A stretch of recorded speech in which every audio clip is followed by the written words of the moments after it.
Hello, welcome back to the Throttle Cable. Today we're going to be talking about steering wheels. So the car at the moment still has the stock airbag steering wheel, and I've been looking at putting an aftermarket Momo wheel in its place. I just like the smaller diameter, I love the look of them and the feel and the difference it makes to those touch points in the car. Those touch points, the tactile points in the car, I think are hugely important with the spirit and the feel of driving the car, but equally they need to be in keeping with the car. So for me, at one point there was only one choice, and it was a Momo Prototipo, and you may have seen a comment in one of my other videos that I replied to somebody when they said about the Mod 7 steering wheel. So I started doing my research, as I do, into steering wheels, and I wanted something that was truly in keeping with the car. These touch points are the only thing that really connect you to it, and to have a brand new modern steering wheel in there in a car of 98 vintage just didn't sit well with me. So I started scouring the back catalogue of Momo just to see what kind of thing they had in there, something in between a Prototipo and a Mod 7, and yeah, I hit an absolute winner on something I didn't know existed. So in the first couple of years of Momo producing the Mod 7, you could get a leather steering wheel from them that did not have the yellow marker in the middle.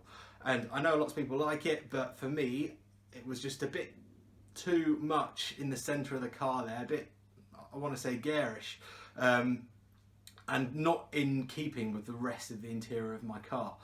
So I started a hunt. I started looking around to see, okay, could I capture one of these steering wheels? And they were made, I think, just between 97 and 98 before they then put the yellow marker on. And, super excited to say, a 1997 vintage Momo Mod 7 steering wheel is in my possession. It's in lovely, lovely condition. It's got a little bit of patina on it, but it is completely in keeping with the car. I'm dead excited, and I'm really happy to have it and get it on there. I can tell you it was manufactured March 1997, so bang on the parts bin for my car. Before we start work on anything to do with the airbags, you need to disconnect the battery. First off, turn the ignition to the first turn on the key. If you don't do that, the alarm will go off uncontrollably as you release the battery terminal.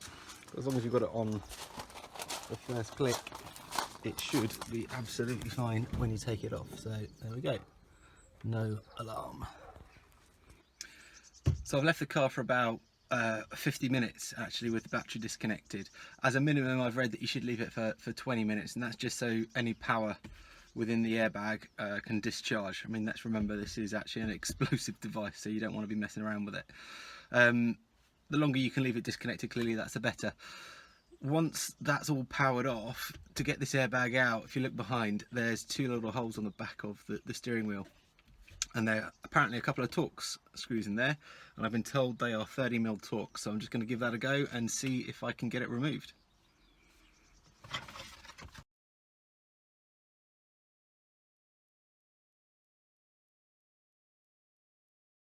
So I've released the two Torx screws on the back, so yeah, it's definitely a T30.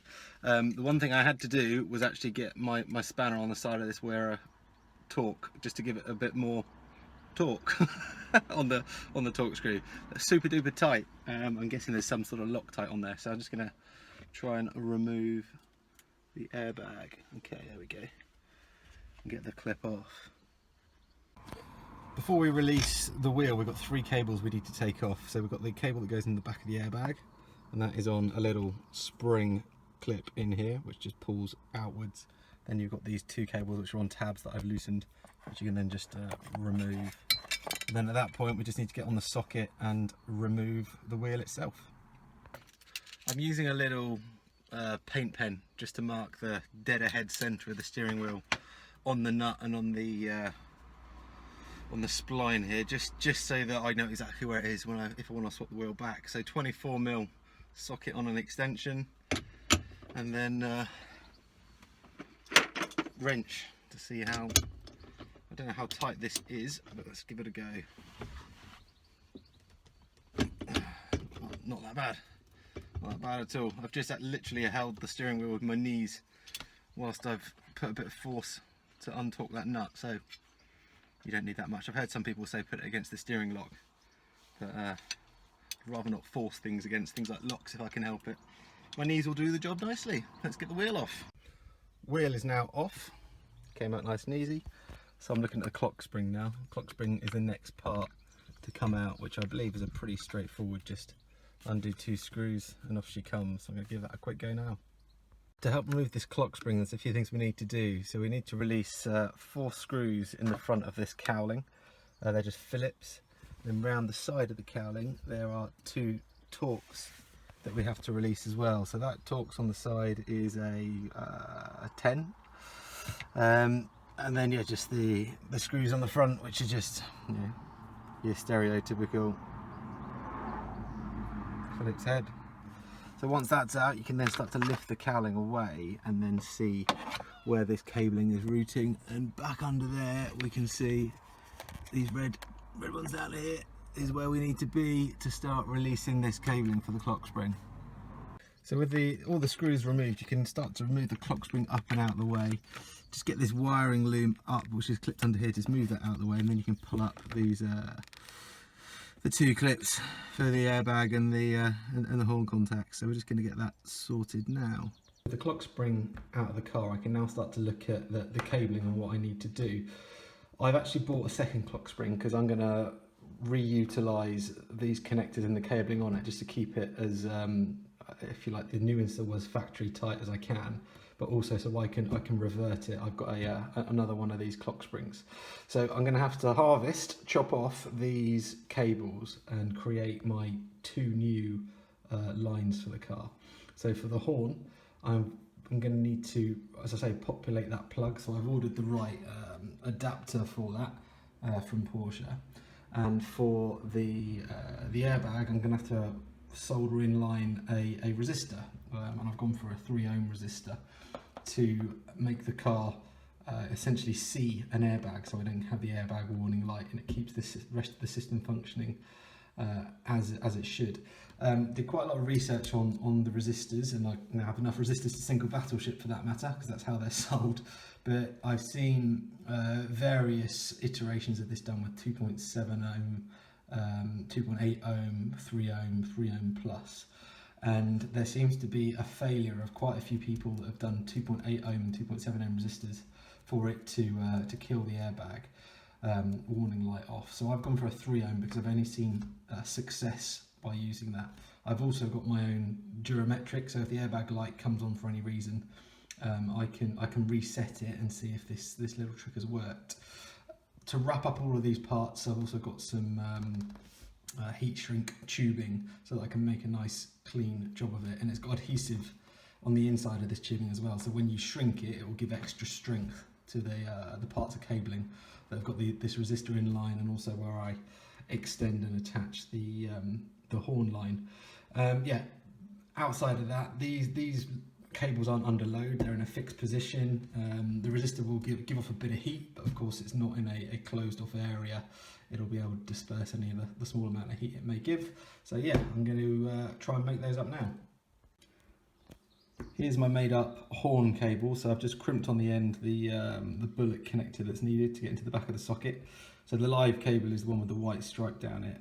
The second cable is the return to the battery, so we don't need that because the neutral is going to be picked up through the steering column. So all I've done is fold it back on itself, and I'm just going to shrink it up just to make sure it's nice and tidy, but otherwise that's redundant. So yeah, that's that one done.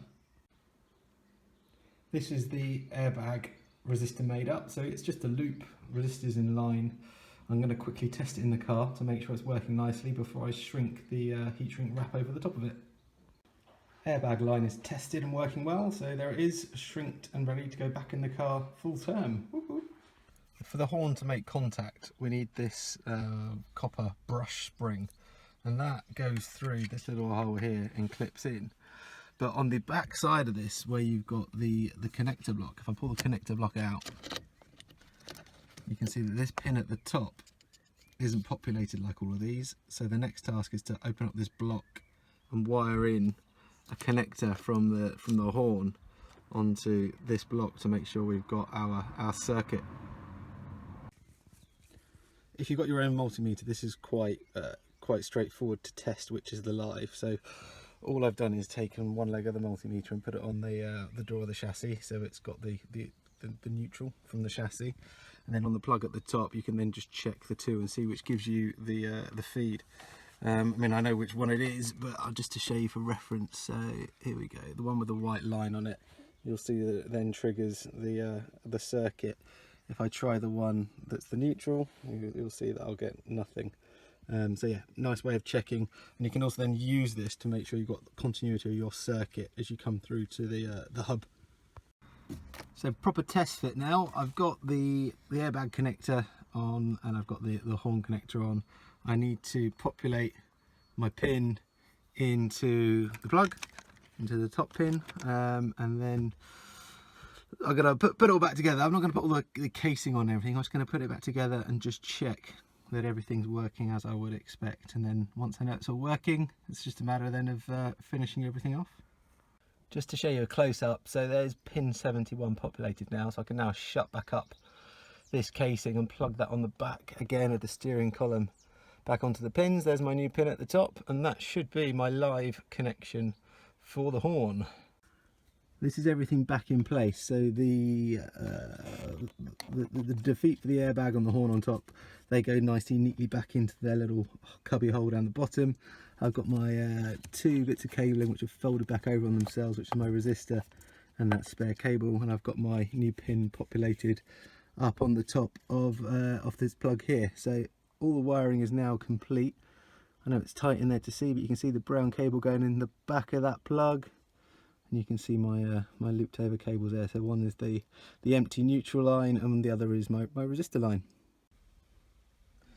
So another test of the live feed. So now I've got my plug in and the copper bush in. I just want to check that I'm getting full power through.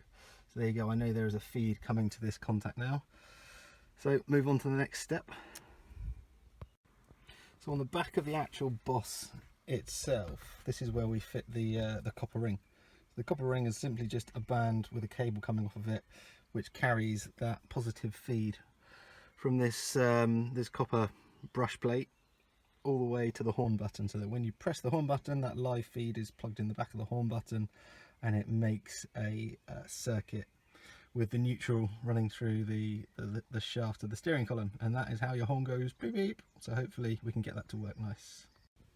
The next thing to test with your multimeter is that you've got a good earth on your steering column, because this is where it takes the neutral line back to the battery now, whereas before it went through the two cables through the clock spring. It now needs to pick up that neutral off the steering column.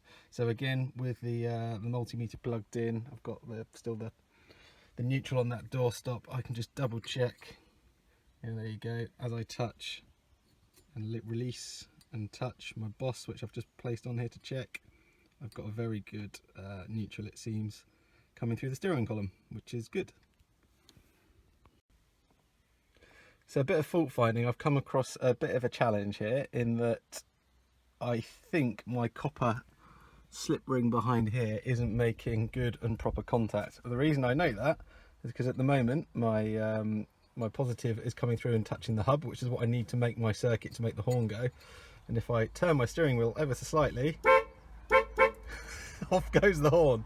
So clearly that slip ring and the copper contact aren't making a good connection, so I need to work out how I can make them fit together better and pop the hub back on again.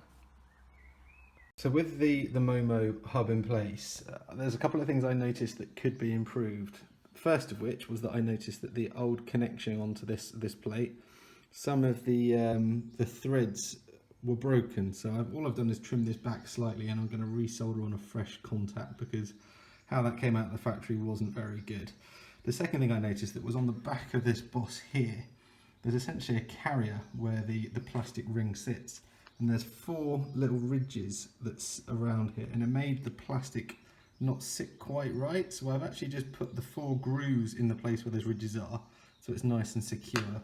Then I put some 3M double-sided tabs here, so that once it is seated, it's stuck nice and firm, rather than having the opportunity to wobble, which is what I was seeing it do. This was essentially in place on that middle spindle, but was able to wobble quite significantly around the place.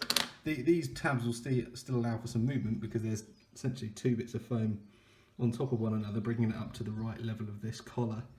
But that should hopefully give it a much longer serviceable lifespan, especially with a better joint as well onto the slip ring. So I'm just going to pop it all back together and get it in the car. I've just learned something very interesting about my 996. I don't know if this is common, and I'm not sure it is, but with the key out of the ignition and the steering lock on, I have a nice neutral steering column. But then when the ignition is turned, I no longer have a neutral through my steering column. And I know it is the steering column because when I test it against running a neutral to the door, probably not going to be able to show you this and hold the phone at the same time, I don't know. Let's wedge that in there, see if I can. Okay, so that's wedged in there and then onto the door. Aha, but not here. So that is no longer neutral when the ignition is on. Ignition off, on goes the steering lock, and annoying, need to work out how to make sure I've got a constant neutral now on the steering column. So cowling is back on, just got the Boss fitted on, so it's dead center. Next up I need to put the special washer on. That's because the threads on the steering column don't come high enough up to fix the bolt. So you need that big bolt, sorry, big washer I should say. Then you need the smaller washer, which is like a sprung washer, and then it's just a matter of putting the next bolt on. That needs to be tightened up. Then we have the boot, which goes over the top, and then we have to connect the steering wheel. And on the back of the steering wheel you've got the metal plate, which is the earthing plate, and then you've got the what would be the positive going to the horn in the middle, which comes off of our tab here. So fingers crossed I can get all that back together, and away we go. So my wheel's back in. I know all the wiring for the wheel is completely sound, which is great. It's all tested and working fine. Just that one last problem to solve, so that when the ignition's on, I don't have a horn, and then when I remove it and that steering lock comes back in, I'm there. So it's just that neutral on this steering column. I'll have to find out how that is. So if anybody's got any ideas or tips of how to run a completely neutral steering column all the time, not just when that steering lock comes on, I would love to hear it. Anyway, thanks for watching. Subscribe if you like the content, and hopefully I can do a few more mods.